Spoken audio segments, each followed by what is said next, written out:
Hello everyone, you are welcome to F&M GistCorner.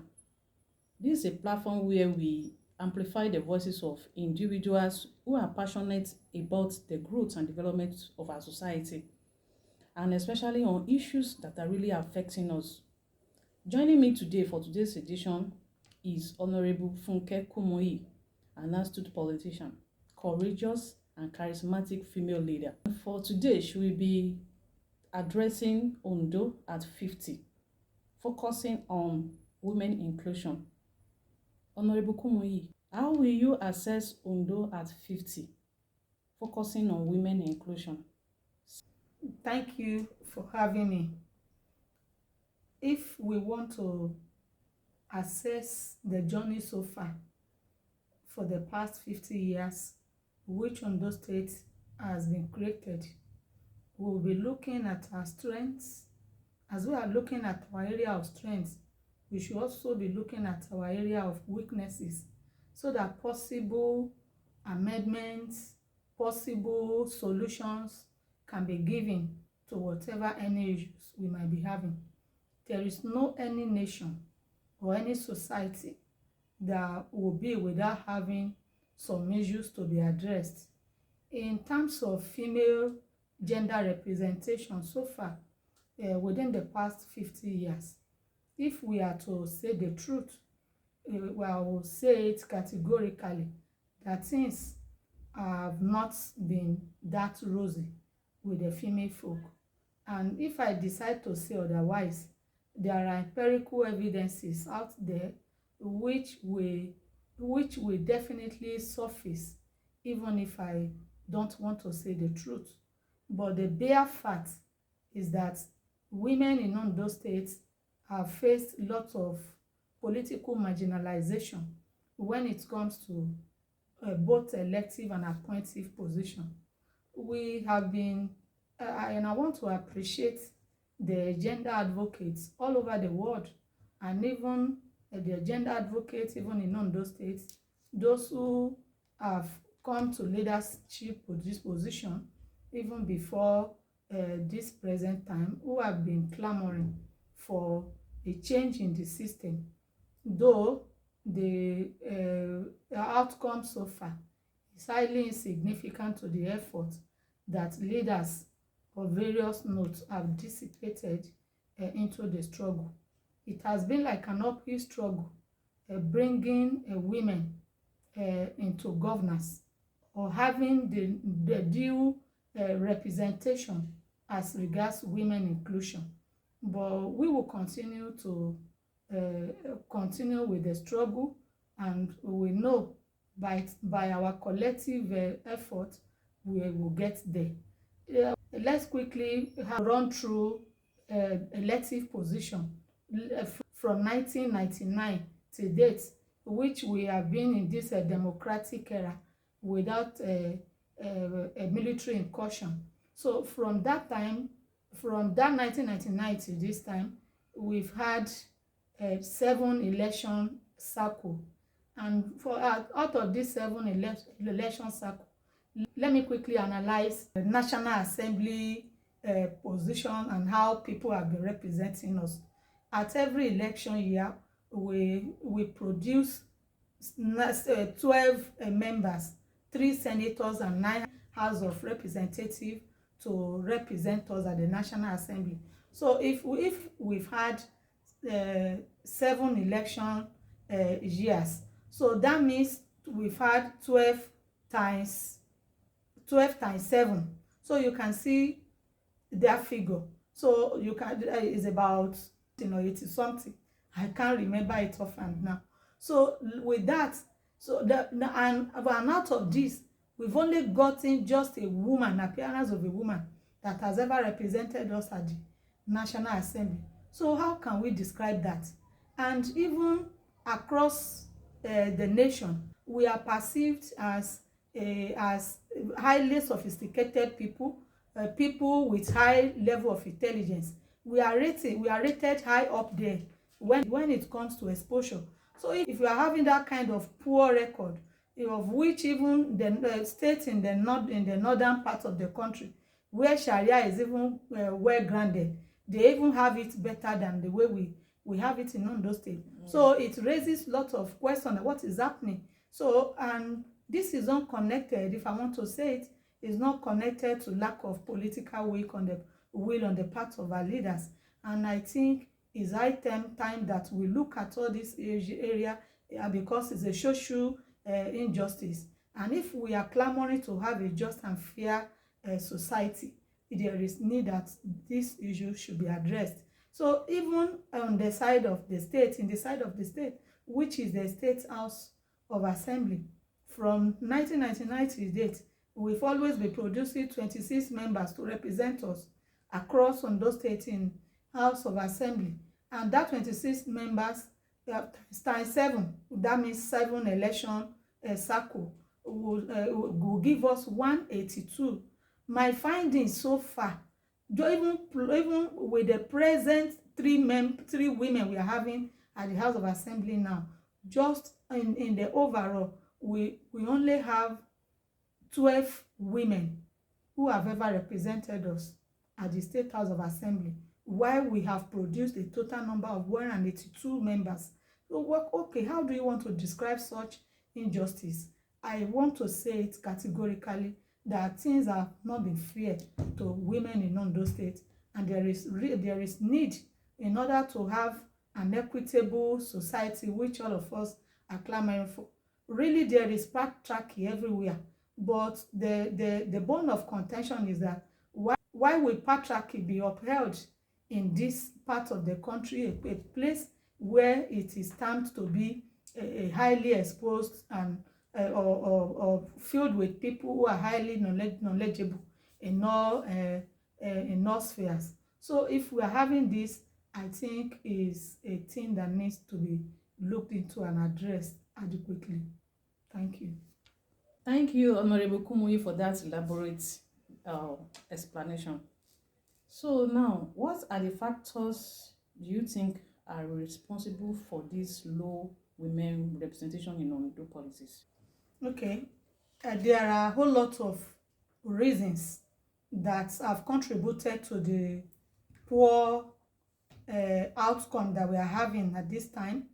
But the main reason, I mentioned it in the first analysis which I gave. These factors. The main reason, one of the major factors is patriarchy. Men don't really believe in the leadership of women, because when you look at it, even the electoral process, the process leading to picking political tickets, there is no how you want to pick the ticket against, you can't emerge against the choice of the leaders of the party. So and where the problem lies is that in a situation where the leaders do not believe in the capacity of the women, in the leadership of the women, it's not as if they don't know that women have capacity, but that patriarchal mindset that, oh, with the woman come and become a leader here. So that's the mindset, and which is an erroneous mindset. So I think that we will continue to talk to our leaders, and it's high time that our leaders see reasons why women should be brought to the decision-making table. Because if we don't get these things right to take informed decision at every critical point, will always be very difficult for us. And another reason why this thing is not, why we are not having a headway, because of that neglect, because of that abandonment. Even women are not even inclined to really come into political contest, because when you have seen that so many of your gender have tried it and they are not making an headway, so this thing demands lot of resources. You put in so many things, you put in your energy, you put in your resources, you put even your emotions, everything needed in you, you put it in. At the end of the day, where you are not sure of victory, it's not as if victory is sure anywhere in politics, but at least in a situation where you see that is very dicey, so it will deter people, it will become a drawback for people for women to come into that contest. But if women see that is going to be a good outing for them, if they come out, there the possibility of them being adopted or being chosen is there. Definitely they will come out. So that is one of the reasons. Another reason is there is the cultural beliefs, which is very close to that of patriarchy. The cultural beliefs of our people, of our men, because men, you know, they have been in this game for a very long time. The question you asked is that when did women even start to vote, and even the right for them to be voted for? When did it start? In the southern part of the country here, we got our suffrage in 1954, the right for women to vote and for them to be voted for. So one of which men have started long ago. So we didn't start at the same pace. So they are far ahead of us. It's like someone that wants to leave this place and go, and the person wants to go to Ondo. Someone has left since morning and has been working. So maybe at around 3 o'clock, and somebody now rises up and says he wants to go to Ondo, and he started jogging. Even if he starts running, will he meet the person that has left by 7 a.m.? So it will be very difficult. That's the problem we are having. Unless our leaders give it intentionality in ensuring that women are brought to the decision-making table, that's when we are going to have it good. Thank you. Thank you, Honorable Kumuyi. So, Honorable Kumuyi, what is your vision for Ondo State in the next 10 years? Let's say, in terms of women inclusion, what do you envision? Thank you very much. In Ondo State, I believe that with all this analysis and with the deliberateness of the people in power, if they look at this as injustice that needs to be addressed and they do accordingly, I envision an Ondo State of the next 10 years to be a very different one from the unpleasant situation we are having now when it comes to political participation. The political marginalization we are having at the moment is huge, but in the next 10 years, if appropriate measures are put in place, I envision a state that House of Assembly, House of Representatives, and even the Senate, as well as having 26 members for House of Assembly, at least 13, 12, 10 minimum should go for women. And in the National Assembly that we are having 12, out of the 12, I envision a situation that at least 5 will be given to women, 4 to 5, and the remaining one will be for male, because we are created male and female. And I know that it is when all these things are appropriately addressed that we are going to have a society that with development and growth will be actualized, because it is when men and women are brought to the decision-making table, that's when a decisive and informed decision will be taken at all time. For instance, if we want to have discussions around issues bordering on women, bordering on children, and so many other things that affect the society. So if we want to have such discussion, perspective of women in taking right decisions in those areas are very critical. Thank you, Honorable Kumuyi, for being part of today's edition. And thanks to our viewers out there for your time. And we are using this opportunity to tell you that you are free to reach out to us if you want to partner us in this journey. And you can reach out to us through the number on the screen. And I remain yours, Mary Agiti.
Thank you, Honorable Kumuyi, for being part of today's edition.